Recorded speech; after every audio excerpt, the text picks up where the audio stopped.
सर्वाधिष्ठान धात्री नमः। ओम जगदाधार सर्वाधिष्ठान धात्री नमः। ओम जगदाधार सर्वाधिष्ठान धात्री नमः। सच्चिदानंद भगवान की जय। सत्य सनातन धर्म की जय। सतगुरुदेव भगवान की जय। अब आवाज नहीं कर। आदि गुरु शंकराचार्य कृत ग्रंथ है ये विवेक चूड़ामणि। इसका जो है 15वां श्लोक आज लिया जा रहा है। इनको शांत करो।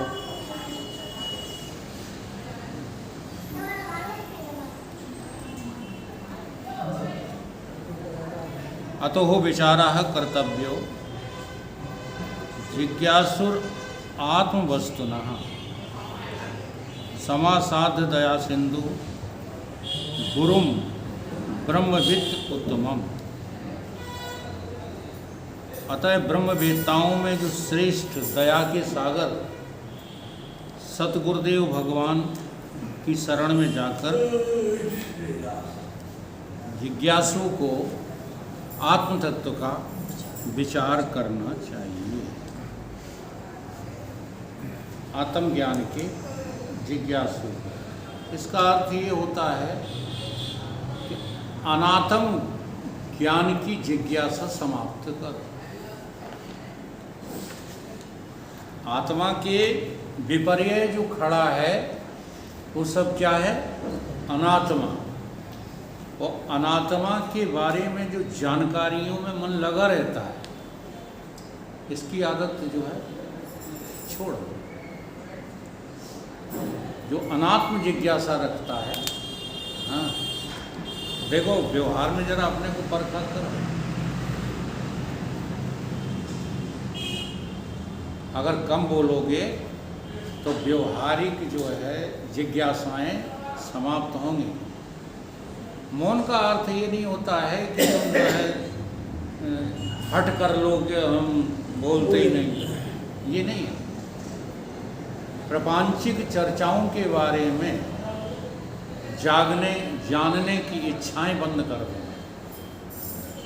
जैसे ही कोई नया रिश्तेदार, आपके पास क्या लड़की है, बड़ा वाला क्या करता है, छोटा वाला क्या करता, लड़कियां कहाँ ब्याही, अच्छा क्या कर लोगे इन बातों को जानकर? अब इन बातों को जानने का कोई अभिप्राय है? तो जब तक ये इन बातों में लगे पड़े हो तब तक तुम आत्म जिज्ञासु नहीं हो सकते। झूठ बात है।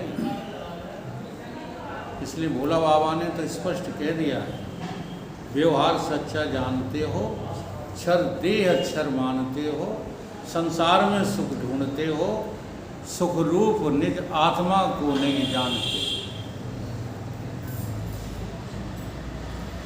विश्वेश में तुम सो रहे, आत्मा में तुम सो रहे हो, इसलिए तो आत्मा की चर्चा नहीं करते हैं। कोई नहीं पूछता, ये सब पूछते हैं। कोई पूछता है तुम्हारा हालो चाल कितना है, कैसा है। कोई पूछता है बताओ मालो मकान कितना है। कोई पूछता है पद प्रतिष्ठा कितनी है, ये कितना है, वो कितना है। कोई ये नहीं पूछते हो तुम्हें राम से प्यार कितना है।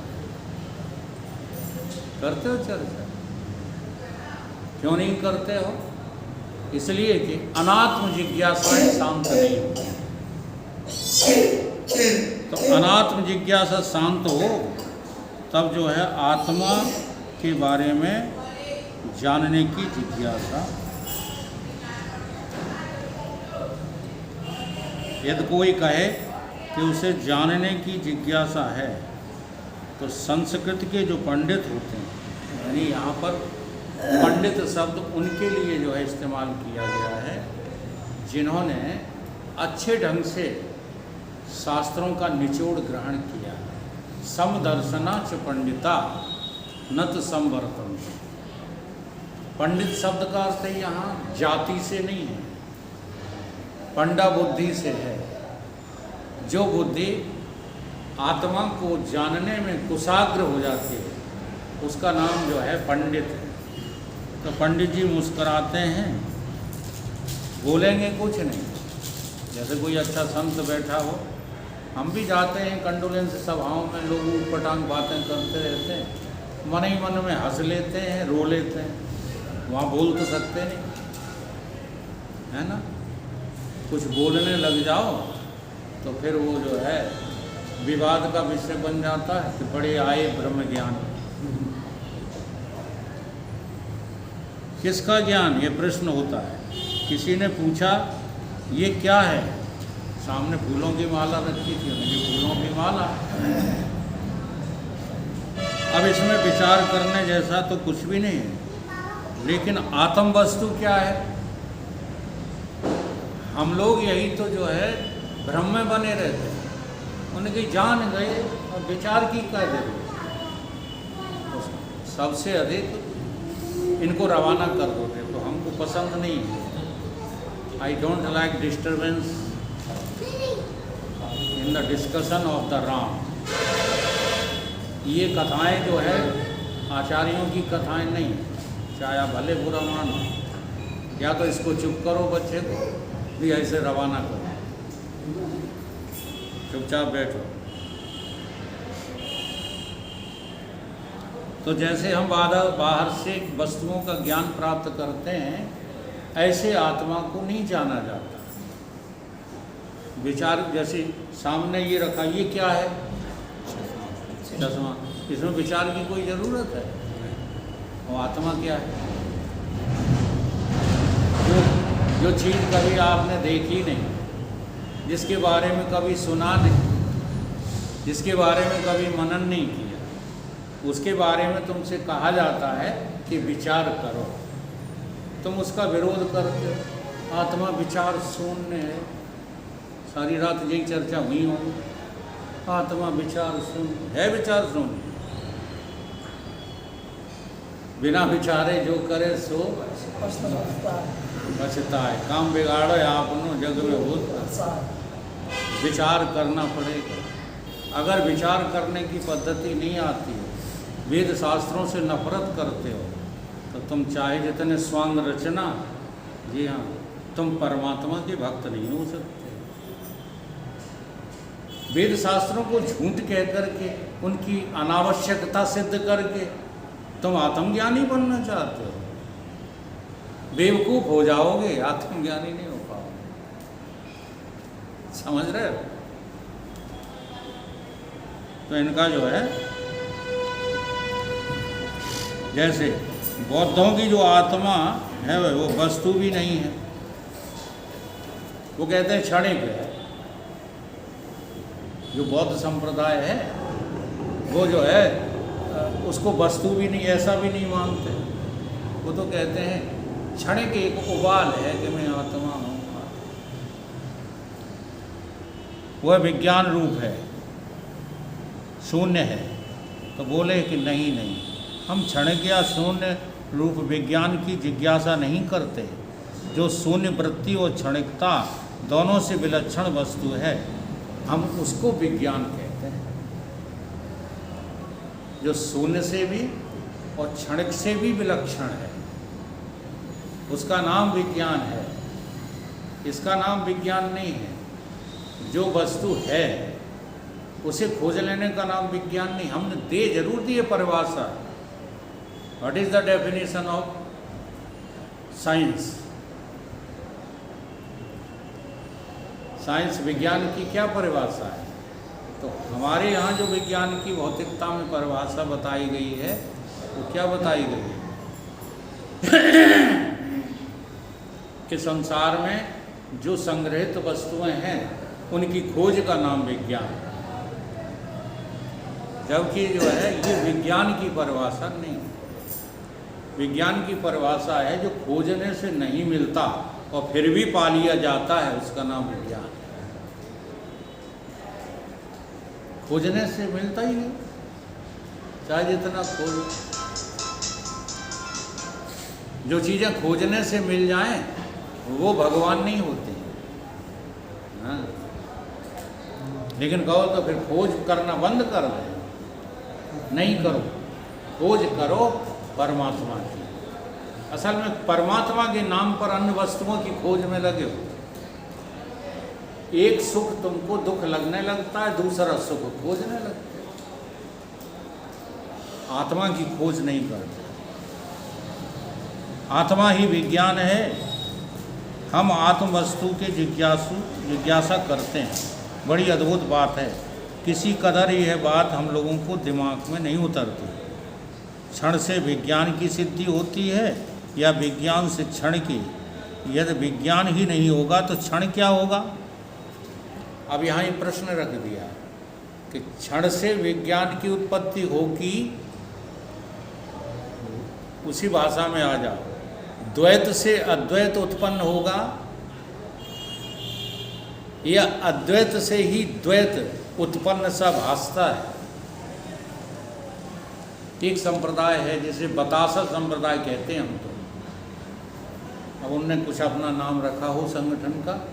हमने देखा है कि वो एक बतासा रख लेते हैं सामने, मिश्री का टुकड़ा रख लेते हैं, फिर उसी में से सब ज्ञान विज्ञान की बातें करते रहते हैं। वो कहते हैं कि यही परमात्मा है, बतासा परमात्मा है। अब बतासा एक उदाहरण है कि परमात्मा है? उदाहरण। हाँ, जैसे वेदों ने कहा खम ब्रह्म, अन्न ब्रह्म कहा है वेदों ने। तो अन्न परमात्मा है, आकाश परमात्मा है, खम माने आकाश। क्या तात्पर्य है वेदों का? वो अन्न को और आकाश को परमात्मा नहीं बता रहे, बल्कि ये कह रहे हैं, तुलना कह रहे हैं। अन्न की तुलना क्यों की? कि जैसे अन्न के बिना शरीर जीवित नहीं रह सकता, ऐसे ही आत्मा के बिना जीव का कोई अस्तित्व। ये बात समझने के लिए उदाहरण दिया, खम ब्रह्म, अन्नम ब्रह्म। आई बात कुछ समझ में? ऐसे ही क्षण से विज्ञान उत्पन्न नहीं होता, विज्ञान से क्षण उत्पन्न होता है। द्वैत से अद्वैत पैदा नहीं होता। लोग तर्क करते हैं, कहे 5 तत्व तो नहीं होते तो तुम्हारा ब्रह्म कहाँ रहता है? अब कुछ जानते तो है नहीं, कुतर्क करते हैं। शरीर ही नहीं होता तो ब्रह्म कहाँ रहता? अच्छा, ब्रह्म कहीं रहता है कि सारा ब्रह्मांड ब्रह्म में रहता हुआ सा भासता है। अब देखो, ये भाषा जो है वेदांत की है, जो तुम लोग सुन चुके हो, इसलिए कहीं धोखा नहीं खाते। है भी नहीं, ब्रह्मांड होता हुआ सा भासता है। कहाँ भासता है? आत्मा में। अरे बुद्धि में क्या भासेगा? अगर तुम बुद्धि में परमात्मा भासने की बात करते हो, परमात्मा तो छोड़ो, अमेरिका कैसा है बता दो? बुद्धि में अमेरिका भास रहा है? जल्दी बोलो। अरे बुद्धि की जहाँ तक पहुँच है वहीं तक की बात भास रही है बुद्धि में। बुद्धि में कुछ नहीं भासता, बुद्धि स्वयं जड़ है। और तुम बुद्धि के भरोसे तो अपना नाश करने पर तुले हुए हो। हम चाहे जितनी कहें कि ब्याह न करो, तुम मानोगे नहीं। ये ब्याह करें बैठे हैं सब। अच्छा, हमारी झूठ मांगते हो तो अकेले में इन ब्याहता लोगों से पूछ लेना कितने आराम से है, पूछ लेना। लेकिन तुम्हारी बुद्धि मानेगी नहीं, हमें पता है। हम नहीं माने थे अपनी बुद्धि से, तो तुम कैसे मानो?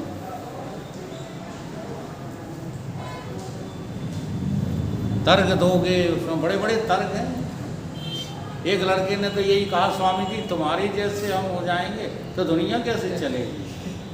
तो तपाक से हमारे गुरु ने उत्तर दिया कि तुम मेरे जैसे हो के दिखाओ, दुनिया हम चला लें। तुम दुनिया चलाने की फिक्र क्यों करते हो? तुम परिवार चलाने की फिक्र क्यों करते हो? तुम अहंकारी हो। हाँ, तुम्हें अहंकार है अपने परिवार का, अपने कुल का, है कि नहीं है? इसलिए जो है तुम इस तरह की बुद्धि रखते हो। बुद्धि की ताकत नहीं है। बुद्धि जितना देख चुकी है, इंद्रियों के द्वारा पकड़ चुकी, उसी का निश्चय किए बैठी है और उसी में दम दिए दे रही है। इससे ज़्यादा उसे पता ही नहीं।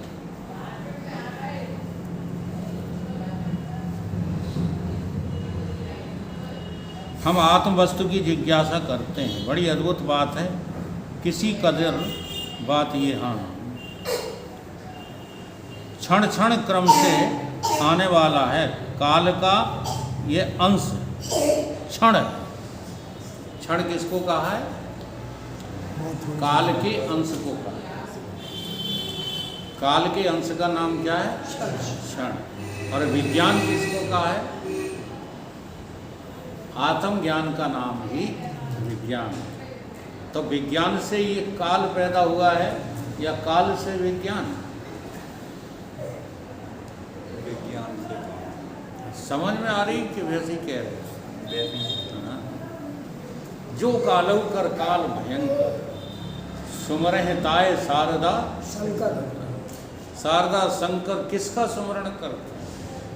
बड़ी कमाल की चीज़ है। तुम शंकर जी के पीछे पड़े हो, शंकर जी जने किनका सुमरण करते? तुम राम जी के पीछे पड़े हो, राम जी जने किनका सुमरण करते?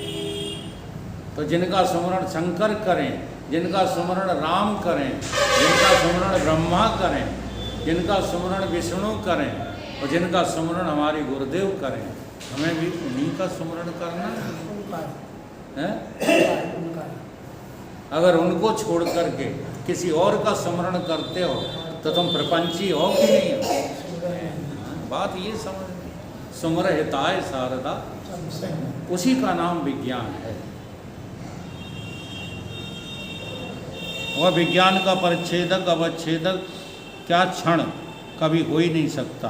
विज्ञान क्षण का परिच्छेदक होता है।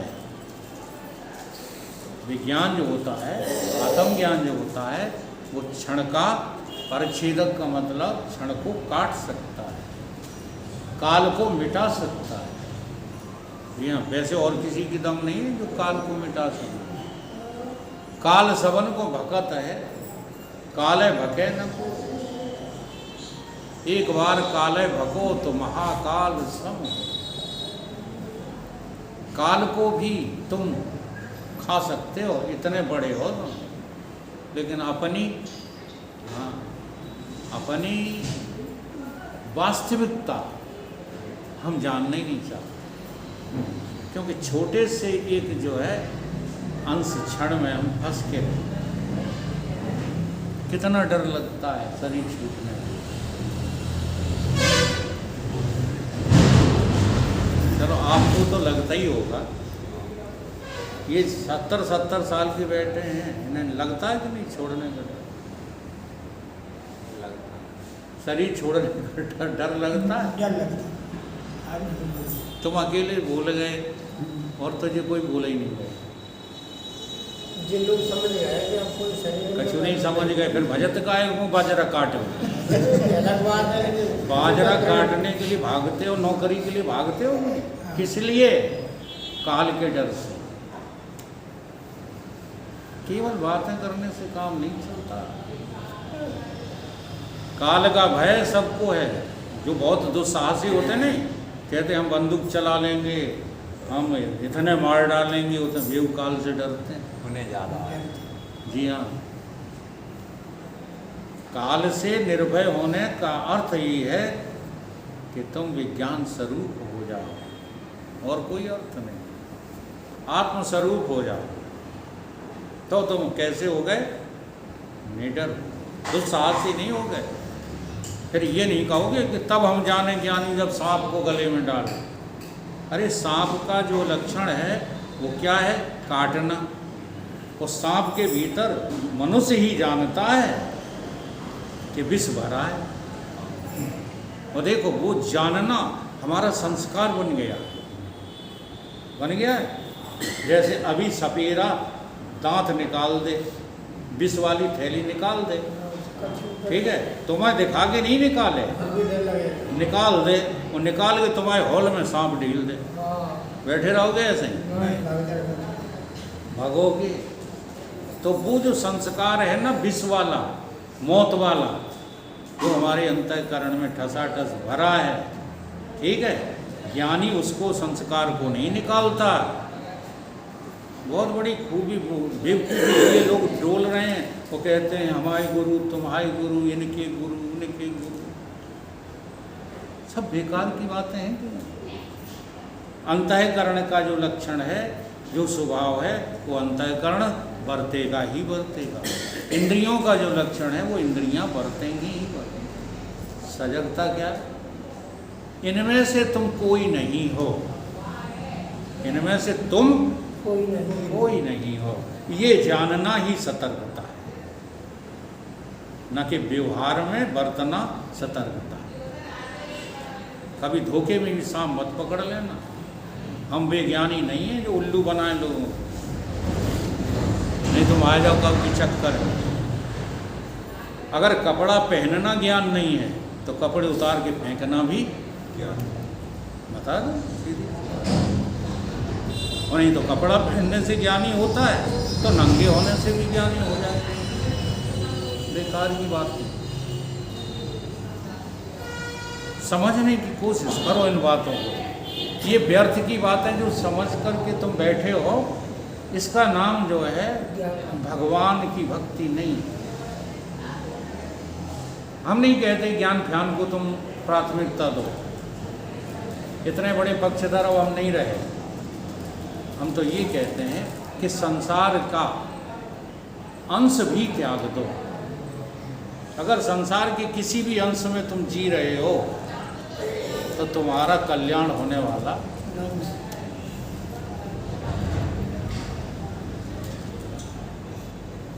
हमारा आत्मा वस्तु माने तत्व है, इसी में अहंकार भाव और आकार भाव आरोप होता है। अनारोपित कारम, ये वस्तु यह मैं हूँ, यह मैं हूँ, यह मैं हूँ, अपने आप में आरोपित करके यह करके जो अपने मैं का बोध होता है, उससे विलक्षण आत्म वस्तु जिसका ज्ञान प्राप्त करना है कि हम क्या हैं। इसके लिए एक तड़प उदय होनी चाहिए आपके हृदय में, इसके लिए आकुलता होनी चाहिए कि हम अपने आप को पहचानते नहीं हैं, पहचानना है मुझे। इतने व्याकुल हो जाओ कि बिना पहचाने काम न चले। लेकिन हमारा प्राण संसार की किसी वस्तु से तृप्त भी नहीं होता, काय में लगा रहता है, सांसारिक वस्तुओं में। अपना कुछ खो गया है, उसे हम ढूंढते हैं। अपनी पूर्णता खो गई है, हम अपने अमृत, अपना प्रकाश, अपना आनंद स्वरूप भूल गए हैं। आओ एक रास्ता पकड़ो, अंधकार में भटको मत, यह में लटको मत, किसी छोटी सी बात मज़ेदार वस्तु में अटको मत। आओ अपनी इस आत्मा वस्तु को ढूंढें। विचार कर्तव्य, इसके लिए विचार करना, क्या करना पड़ेगा? विचार। कहीं तुम देह बन करके इसमें लिप्त ना हो जाओ, ठीक है? मोही बन करके तुम देह बन जाओ, और धन के जो है चाह से तुम लोभी बन जाते। कहीं मुग्ध होकर के, पतंजलि जी ने कहा, कहीं मुग्ध होकर के तन में न अटको, कहीं लोभी बन करके धन में न अटको, अचल में रहो, चपल मन में न अटको, पथिक अटक जाना महामूलता। हम कहीं ना कहीं अटके लटके सटके रहते हैं। इसलिए बाबा के 4 प्रकार बताएं: लपेट के, चपेट के, पेट के और ठेठ के। तो ठेठ के बाबा बहुत कम मिलेंगे। 3 प्रकार के तो मिल जाएंगे, कोई लपेट में आ गया, कोई चपेट में आ गया, कोई पेट के चक्कर में आ गया। विचार करना परम कर्तव्य है, इसलिए विचार की परिभाषा को भी समझो। आचार से विचार बनता है। अगर आचरण अच्छा नहीं है, जगत में बेईमानी कर रहे हो तो देखो, कर रहे हो अभी, उसका त्याग तो करना ही करना, और कर चुके हो कभी, उसका प्रायश्चित करना, और नहीं करेंगे इसका दृढ़ संकल्प करो। प्रायश्चित से हट जाएगा, है हट जाएगा, विचार से हट जाए, नहीं भोगने पर काहे को भोगना पड़ेगा। ये 3 चीजें करो। अभी यदि कर रहे हो गंदे आचरण तो उनका त्याग करो। अब गंदगी समझ लो। हाँ समझ। हाँ, तुम केवल जो है एक चीज छोड़ रही है, काहे सो पेशाब बंद हो गई ताश, या पेशाब चालू हो गई ताश, ठीक है, खाली चाय छोड़ दी है तुमने, बड़े को बन गए त्यागी पुरुष। इससे त्यागी नहीं बनना, देह की वासना ही त्याग हो। वर्तमान में देह बन करके न रहो। फिर बताओ कौन पत्नी है तुम्हारी, बताओ, कोई नहीं, बस चाहे जहाँ रहो मस्त रहो, भूख लगे तो रोटी मांग लो, बना लो, बना नहीं पाओ मांग लो, मांगे को नहीं दे तो भूखन मर जाओ, लेकिन परमात्मा का रास्ता मत छोड़ो। ये है परमात्मा का रास्ता। ये थोड़ा ही कि पेट की खातिर बेईमानी में लगे पड़े हैं, दुनिया को लूटें डाल रहे और कह रहे। फिर वो ये एक प्रश्न आ जाएगा सामने कि दुनिया तुम्हारी तरह हो जाए तो चलेगी कैसे? तुम चलाने का ठेका लिए बैठे हो ना दुनिया में। यही बुद्धि खराब है। तो क्या करो? विचार करो, विचार कर्तव्य। बुद्धि के विशिष्ट गति का नाम विचार है। बुद्धि गति तो सबकी करती है, लेकिन विशिष्ट गति होती है। जो विशिष्ट गति का अर्थ क्या है? विचार। जैसे कोई आदमी साधारणतः आदमी कहलाता है, जब उसमें विशेषता लग जाती है तब वो क्या कहलाता है? विशिष्ट, है ना। वकील विशिष्ट है, डॉक्टर विशिष्ट है, शिक्षक विशिष्ट, ये विशेषता लग जाती है तो क्या हो जाता है? ऐसे ही तुम्हारी बुद्धि संसार को तो नेचुरली खोज लेती है। बताओ कौन की बुद्धि ऐसी है जिसे दूध अच्छा नहीं लगता, भूख लगी हो और रोटी अच्छी ना लगे? है गाँव की बुद्धि है। तो विशेष बुद्धि क्या है? इन सब से हट करके क्या किसी वस्तु की खोज में मन लगता है? उसे विशिष्ट बुद्धि कहते हैं। तो विशिष्ट बुद्धि का नाम ही विचार है। पाँव की गति का नाम चार है। देखो एक एक शब्द का बड़ा बढ़िया विश्लेषण है। पाँव से चलते उसे क्या कहते हैं? चरना, चलना। पाँव की गति का नाम चार है। शरीर की गति होती है ना, तब उसका नाम आचार हो जाता है। कहते हैं किस आचरण का व्यक्ति? तुम्हारे शरीर को देख करके ही लोग तुम्हारे आचरण का आंकलन करते हैं कि नहीं करते? एक आचार के प्रेमी हैं। अब एक शब्द होता है आचार नहीं, अचार। अच्छा, अचार क्या होता है? जो भोजन के साथ विशिष्ट रूप से परोसा जाता है, उसका नाम क्या है? अचार। बिना अचार के भोजन में मजा नहीं आता। बहुत विशिष्टता है। तो इसका नाम जो है, कोई बहुत से लोग अचार के प्रेमी वे बोलते हैं कि अचार खाओगे तो तुम्हारी बुद्धि ठीक रहेगी। तो अपनी अपनी वो है, खोज है ये। असल में उसका मूल दूसरा है। आचार रखोगे तो विचार बढ़ेगा। आचार ही सदाचारा, सदाचार का पालन करोगे तब विचार की वृद्धि होगी। इसलिए साधना में सबसे प्राथमिकता किसको देना चाहिए? सदाचार। सदाचार। आचार खाने के विचार का नाम वृद्धि नहीं है। बताते हैं कि यदि स्त्री के जीवन में मिठाई खाना बढ़ जाए तो उसका स्त्री तत्व अधूरा रह जाता है। इसलिए स्त्रियां कम मिठाई पसंद करती हैं पुरुष की अपेक्षा, क्योंकि गुण होता है ना स्त्री में। जानते हो स्त्री में 50% पुरुष पहले से रहता है और पुरुष में 50% स्त्री पहले से रहती है, जन्म से ही रहती है। तुम पूरे पुरुष नहीं हो, तुम पूरे स्त्री नहीं हो, तुम कौन हो? अर्धनारीश्वर हैं? वाह तो कर देते हो सब। तुम्हारा स्वरूप क्या है? अर्धनारीश्वर। तो कहते हैं कि अगर स्त्री मिठाई खाना बढ़ जाए तो स्त्री तत्व अधूरा रह जाता है। पुरुष के जीवन में खटाई खाने की आदत बढ़ जाए तो उसका पुरुषत्व अधूरा रह जाता है। इसलिए पुरुष खट्टी चीज़ें पसंद कम करते हैं, स्त्रियां मीठी चीज़ें कम पसंद करती हैं। कितने वक्त चलोगे बोल दे? कहाँ घंटा हो गया? आध घंटा होगा। आज तो घंटा होगा, बड़ा चैप्टर है।